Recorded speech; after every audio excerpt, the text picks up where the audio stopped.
이 그림은 마르쿠스 툴리우스 키케로라고 하는 분의 그림입니다. 이분이 이제 로마의 철학자고 저술가였고 그리고 정치가고 웅변가였습니다. 특별히 그의 웅변 실력은 매우 탁월해서 많은 사람들이 그의 웅변을 듣고 마음을 움직이고 감동을 받았다고 합니다. 이제 그가 한 말 중에서 이런 말이 있습니다. 삶이 있는 한 희망은 있다라고 하는 말입니다. 어쩜 이것은 지금 살아있는 것이 희망이고 희망을 버리지 않으면 살아갈 수 있다라고 하는 말일 수 있습니다. 그런데 때로는 사람들에게는 살아있다는 것이 절망이고 그리고 절망적이기에 삶을 포기하고 싶은 유혹을 느끼는 사람들도 우리 가운데 있다는 것입니다. 그래서 오늘은 그런 인생에게 희망을 주는 분이 어떤 분인가, 우리가 그런 상황에서 희망을 얻을 수 있는 것은 어디에 있는가라는 것에 대해서 함께 말씀을 나누려고 합니다. 이스라엘 백성들은 하나님의 은혜와 역사로 인해서 이제 애굽에서 나오게 됩니다. 그리고 그들은 거칠고 메마른 광야를 지나서 하나님의 언약하신 젖과 꿀이 흐르는 땅에 들어가게 됩니다. 하지만 여호수아를 비롯해서 하나님을 경험했던 사람들이 죽고 난 후에 이스라엘 백성들은 하나님을 온전히 경외하지 않게 됩니다.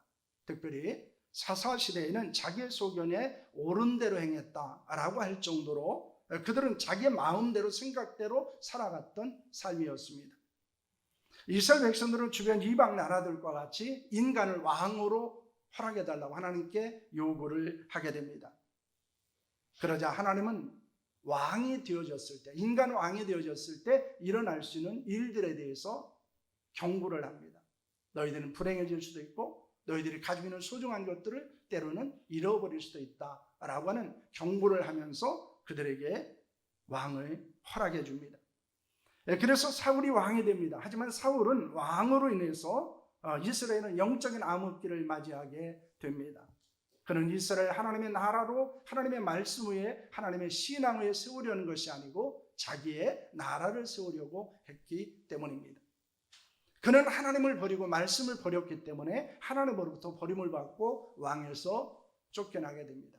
그리고 2세 아들 다윗이 왕으로 세움을 받게 됩니다. 여러분, 다윗은 성경에 어떤 사람으로 나타나 있습니까? 이스라엘 백성들은 다윗을 가리켜서 이스라엘의 등불이라고 했습니다.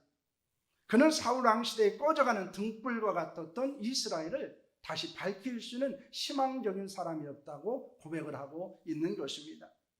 사도행전 13장 22절 말씀을 보겠습니다. 회하시고 다윗을 왕으로 세우시고 증언하여 이르시되 내가 이새의 아들 다윗을 만나니 내 마음에 맞는 사람이라 내 뜻을 다 이루리라 하시더니 라고 하는 말씀을 합니다. 다윗은 하나님의 사람이었습니다. 그는 하나님의 마음에 합당한 사람이었습니다.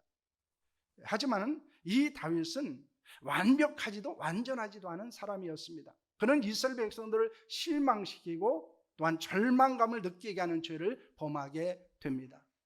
여러분, 그 죄는 무엇이었습니까? 하나님의 사람이었어도 다윗의 죄를 범한 사건을 성경은 언급하고 있습니다.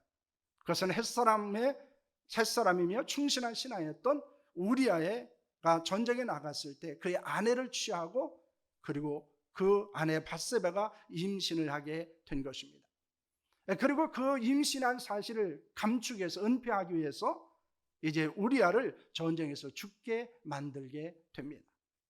또한 다윗의 통치 말기에는 신하들의 반대에도 불구하고 인구조사를 하고 그 결과 전염병으로 7만 명이 죽게 됩니다. 이스라엘 백성들은 여러분, 다윗이 간음을 했다는 이야기를 들었을 때 어떻게 했습니까? 그가 살인을 교사했다는 이야기를 들었을 때 이스라엘 백성들은 어떠했을까요? 그가 하나님의 뜻을 어기고 인구조사를 하고 그로 인해서 백성들 7만 명이 죽었다는 사실을 알게 되었을 때 백성들의 마음은 어떻게 했을까요?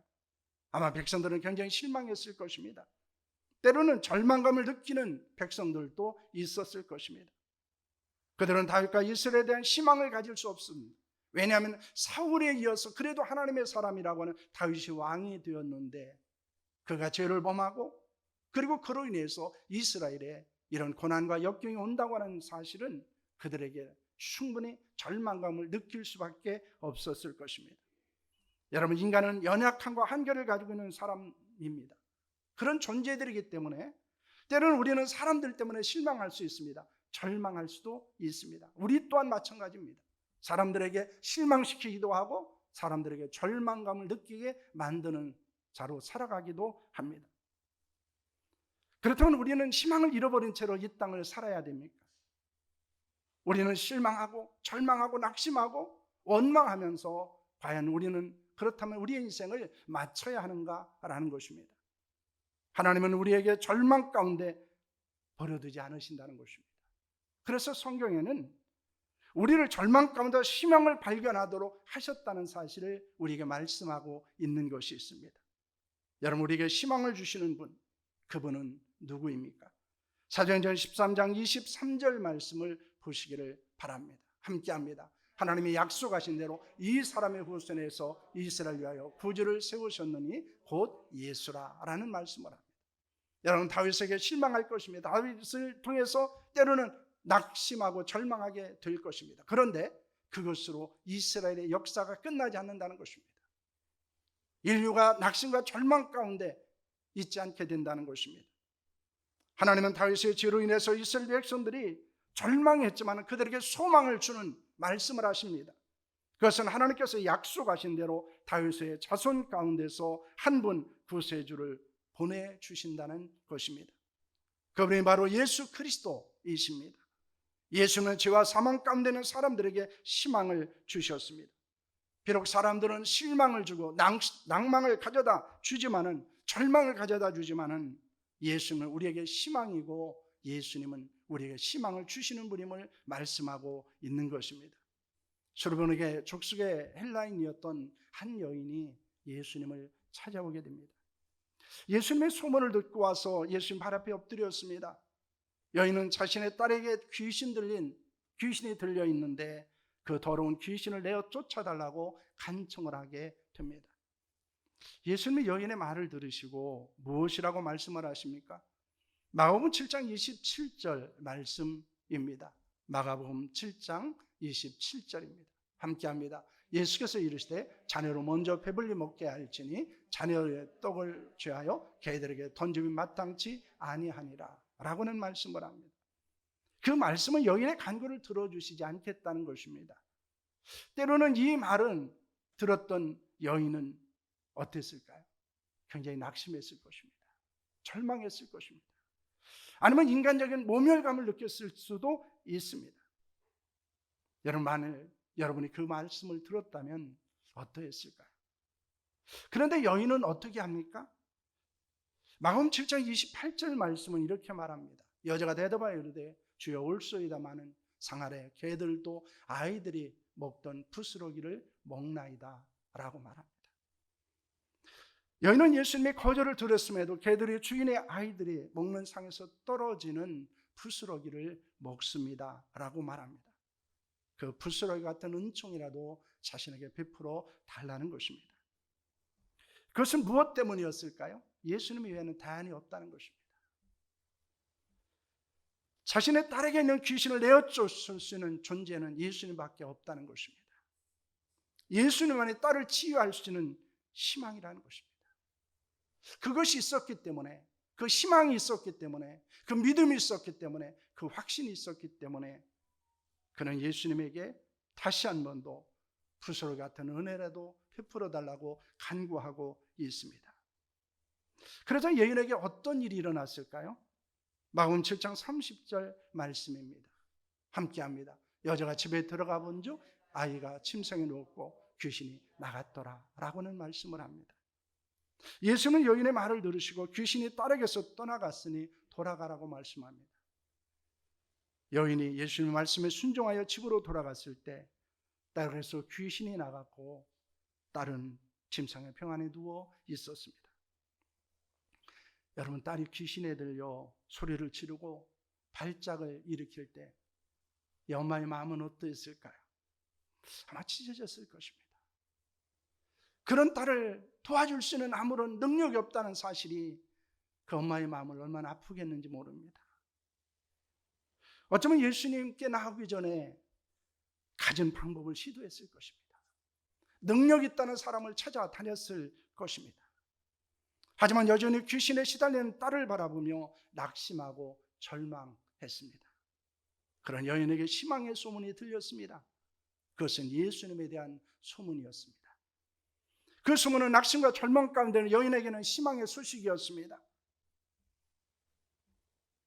그 예수님의 소문을 우리가 들었고, 우리가 예수 그리스도에게 나왔고, 그리고 예수님을 통해서 우리는 희망을 얻은 자가 되었습니다. 여러분, 이제는 우리가 그 소문을 사람들에게 들려주어야 합니다. 우리 주변을 돌아보면 절망 가운데, 낙심 가운데 있는 사람들이 많이 있습니다. 우리가 그들에게 전해줄 희망의 소식이 있다면 바로 그것은 예수 그리스도에 대한 소문입니다. 복음입니다. 이 복음은 많은 사람들에게 희망이 되고 소망이 되고 능력이 되고 역사가 되는 줄로 믿으시기를 바랍니다. 그러므로 예수님의 소문을 듣고 예수님께 나오면 낙심과 절망은 용기와 희망으로 변하게 됩니다. 그것은 우리가 경험한 것이고 우리 주변에 있는 신실한 그리스도인들이 경험했던 역사이기도 합니다. 왜냐하면 예수님께 소망이 있기 때문입니다. 예수님은 낙심과 절망 가운데 있는 사람들에게 희망이 되는 분이기 때문입니다. 오늘 본문은 우리에게 무엇을 말씀하고 있습니까? 양의 도둑이나 강도를 만나는 것은 절망입니다. 왜 그럴까요? 그들은 양을 훔치고 죽이고 멸망시키는 존재이기 때문입니다. 반면에 선한 목자가 있는 것은 희망입니다. 왜냐하면 그들을 안전하게 보호하며 풍성한 꿀을 먹을 수 있게 만들기 때문입니다.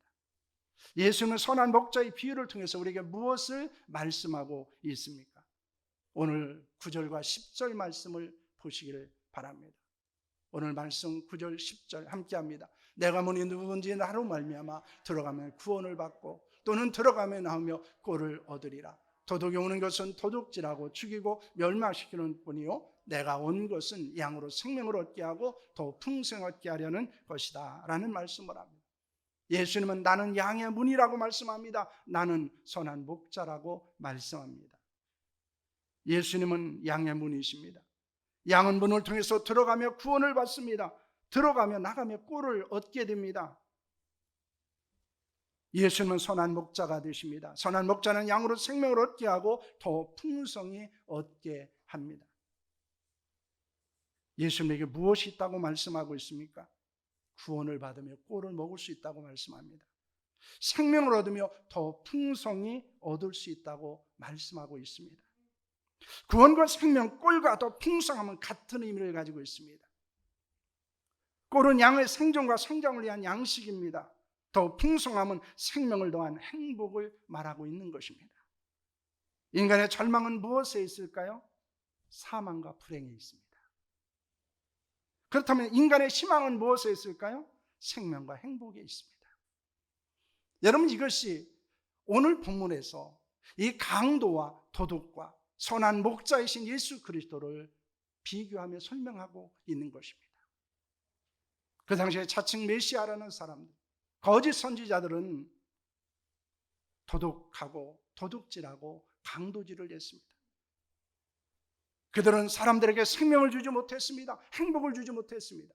그들을 따라가면 불행해졌습니다. 죽음에 이르게 되었습니다. 그러나 예수 그리스도에게 나오는 자들은 생명을 얻을 뿐만 아니라 행복을 얻을 수 있었다는 것입니다. 그러므로 오늘 본문에서 핵심은 무엇을 이야기하고 있습니까? 예수 그리스도에게는 생명이 있고 예수 그리스도에게는 행복이 있다는 것입니다. 이 말은 예수 그리스도만이 우리의 인생의 희망이라는 사실을 보여주고 있는 것입니다. 여러분, 우리는 이 사실을 믿고 또한 이 사실을 사람들에게 전하는 자로 살아야 한다는 것입니다. 그런데 중요한 것이 있습니다. 신명기 33장 29절 말씀을 보시기를 바랍니다. 신명기 33장 29절입니다. 함께합니다. 이스라엘이여, 너는 행복한 사람이다. 여호와의 구원을 너같이 얻은 백성이 누구냐? 그는 너를 돕는 방패시오 내 영광의 칼이시로다. 내 대적이 내게 복종하리니 내가 그들의 높은 곳을 밟으리로다 라는 말씀을 하고 있습니다. 여러분, 여기서 중요한 단어가 있습니다. 행복이란 말과 구원이란 말이에요. 여러분, 이 말은 예수님께 선한 목자가 되셔서 생명을 주시고 더 풍성함을 주신다는 것과 같은 의미를 가지고 있는 것입니다. 하나님의 사람 모세가 이스라엘 백성들을 축복하면서 이스라엘을 가리켜서 행복한 사람이라고 합니다. 왜냐하면 하나님의 구원을 받은 백성이기 때문입니다. 하나님께서 보호하시고 승리하게 하시기 때문입니다. 하나님에게 안전과 성취가 있기 때문이었습니다. 지금 이스라엘 백성들은 광야의 삶을 살고 있습니다. 그런데 하나님의 사람 모세는 이스라엘 백성들을 향해서 행복한 사람이라고 말합니다. 왜냐하면 구원을 받은 자들이기 때문입니다. 하나님으로 말미암아 영생을 얻은 자들이기 때문입니다. 만약 이스라엘 백성들이 하나님이 없었다면 그들은 구원을 받을 수 없었을 것입니다. 광야의 세월은 불행했을 것입니다. 그들은 언제 끝날지 모르는 광야 생활을 하면서 때로는 원망하고 절망하기도 했습니다. 그것이 이스라엘 백성들의 삶의 현장이었습니다. 하지만 그들은 희망을 잃어버리지 않았습니다. 그들은 하나님께 감사할 수 있었습니다. 왜냐하면 하나님은 그들을 사랑하시고 하나님이 그들을 떠나지 않으시고 하나님은 언제나 그들과 동행한다는 사실을 그들이 믿고 있었기 때문입니다. 지금 우리도 광야 같은 세상을 살고 있습니다. 그런 우리에게 희망은 무엇에 있을까요? 예수 그리스도에게 있습니다. 하나님에게 있습니다. 예레미야 29장 11절 말씀을 보시겠습니다. 함께합니다. 여호와의 말씀이니라 너희를 향한 나의 생각을 내가 아나니 평안이요 재앙이 아니랴 너에게 미래와 희망을 주는 것이니라는 말씀을 하고 있습니다. 우리 자신을 바라보면 절망하게 됩니다. 우리 주위에 있는 사람들을 생각하면 원망하게 됩니다. 우리 주변의 상황이나 환경을 생각하면 전혀 희망이 없습니다. 그렇지만 하나님을 믿으면 희망이 있습니다. 왜냐하면 하나님의 생각은 재앙이 아닙니다. 평안입니다. 미래에 우리에게 희망을 주시는 것이기 때문인 줄로 믿습니다. 그래서 신실한 신앙을 가진 사람은 평안과 희망을 갖는 자로 살아가게 된다는 것입니다. 지금 우리에게 주어진 상황이 어떻든지, 우리에게 펼쳐진 환경이 어떻든지, 우리의 지금 손에 들려있는 것이 무엇이든지 그것이 문제가 되지 않습니다. 왜냐하면 그 하나님의 나를 사랑하시고 예수님께서 우리에게 생명과 행복을 주시는 분이기 때문입니다. 그러므로 세상과 사람들은 우리에게 절망을 가져다 주지만 예수는 우리에게 희망을 주시는 분으로 믿으시기를 바랍니다. 성경에도 보면 예수님을 믿고 듣고 예수님의 소문을 듣고 믿고 나와서 예수를 만나고 희망을 얻었던 사건들에 대해서 수많이 기록이 되어져 있습니다.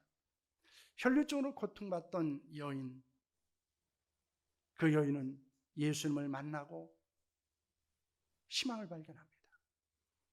그의 혈류 근원이 마르게 됩니다. 그리고 예수님이 그에게 내가 너를 구원하였으니 평안히 가라고 말씀합니다. 그에게는 생명이 있었고 평안이 주어졌습니다. 가나마다 현장에서 잡혀 돌에 맞아 죽을 위기에 처한 여인에게 내가 너를 정죄하지 않으니 내가 너를 용서하니 라고 말하며 그를 용서해 줍니다. 베드로 연못가에서 38년 된 병자는 움직이지 못했습니다. 그런데 예수님께서 그를 고쳐주셨습니다. 그리고 그에게 다시는 죄를 범하지 말라고 말씀하고 있습니다. 나서는 죽은 지 사흘이 지나 냄새가 났지만 무덤의 문을 열고 나올 수 있었습니다. 그 외에도 각색 병든 자들을 치유하셨습니다. 귀신의 억압에서 해방시켜 주셨습니다. 마음의 근심과 염려가 있는 자들을 향하여 평안과 안식을 주셨습니다.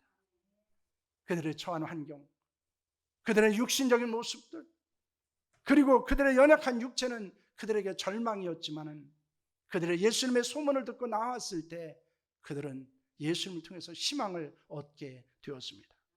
제가 아는 분 중에도 예수 그리스도를 통해서 희망을 얻은 많은 사람들이 있습니다. 그 중에 한 분은 이 제주에 내려오실 때는 사업에 실패하고 도망치듯이 내려왔습니다. 아무도 것도 없었습니다. 육체에서 사업하느라고 신앙생활도 제대로 하지 못했습니다. 그런데 모든 것을 잃어버리고 난 후에 그래도 자기에게 남은 것은 예수님에 대한 신앙이었다는 사실을 발견합니다. 그리고 제주에 오셔서 신실하게 신앙생활을 하게 됩니다. 그리고 사업적으로 성공을 했습니다. 지금도 그 분이 운영하는 회사의 차량들이 제주에 돌아다니고 있어요. 유통, 운송업에 있어서 제주에서 큰 성공을 거두신 분입니다. 지금 그분은 장로님이 되셨어요. 아내는 권사님으로 교회를 잘 섬기고 계십니다. 면전의 교회가 리모델링을 할 때 큰 헌신도 하셨습니다. 여러분, 사실 우리가 인생을 살다 보면은 때로는 낙심과 절망 가운데 빠질 때가 있습니다. 때는 육체적인 질병 때문일 수도 있죠. 때는 사업의 실패 때문일 수도 있습니다. 어떤 사람은 입시에 실패하기도 하고 또 직장에 들어가는 것이 실패하기도 합니다. 관계의 어려움 가운데 고통스러워하는 사람들도 있습니다. 가정의 위기를 경험하는 사람들도 있습니다. 영적 위기 가운데 힘들어하는 사람들도 있습니다. 자신의 삶을 돌아보면 남은 것도 아무것도 없습니다. 내 인간적으로 몸부림쳐오지만은 이 상황을 극복할 수 있는 능력이 전혀 없다는 사실을 발견하기도 합니다. 내 방법을 총동원해 보지만은 뾰족한 방법이 없습니다. 여러분, 그럴 때 우리는 예수 그리스도 앞으로 나와야 합니다. 왜냐하면 우리의 능력에 희망이 있는 것이 아니고 우리의 지혜에 희망이 있는 것이 아니고 우리의 경험에 희망이 있는 것이 아니기 때문입니다. 우리의 소유에 희망이 있는 것이 아니기 때문입니다.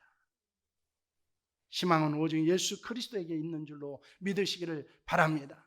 예수님을 생각하면 뭐가 있어요? 희망이 있어요. 예수님께 나오면 뭐가 있어요? 희망이 있습니다. 예수님을 믿으면 희망이 있습니다. 많은 사람들은 예수 그리스도를 통해서 낙심 중에서 용기를 얻었습니다. 절망 중에서 희망을 발견했습니다. 그리고 그렇게 살았습니다. 그리고 많은 사람들에게 희망을 주는 자로 살았던 것을 우리는 볼 수 있습니다. 예수님이 있기 때문에 우리는 절망하지 않는 줄로 믿으시기를 바랍니다. 예수님이 있기 때문에 우리는 절망하지 않습니다. 예수님에 대한 신앙이 있기 때문에 우리는 포기하지 않습니다. 그렇기 때문에 우리는 예수님을 인해서 희망을 버리지 않는 자들이 될 수 있기를 축원합니다. 다시 한번 우리는 예수 그리스도가 우리의 희망이라는 사실을 기억하고 예수 그리스도를 생각하고 예수 그리스도 앞에는 나오고 예수 그리스도를 믿고 예수 그리스도를 의지하는 자로 살아갈 수 있기를 축원합니다. 그래서 힘들고 어렵지만은 우리가 삶의 현장이 고통스럽지만은 그 속에서 예수 그리스도로 말미암아 다시 일어나는 삶이 우리 가운데 일어날 수 있기를 축원합니다. 기도하겠습니다.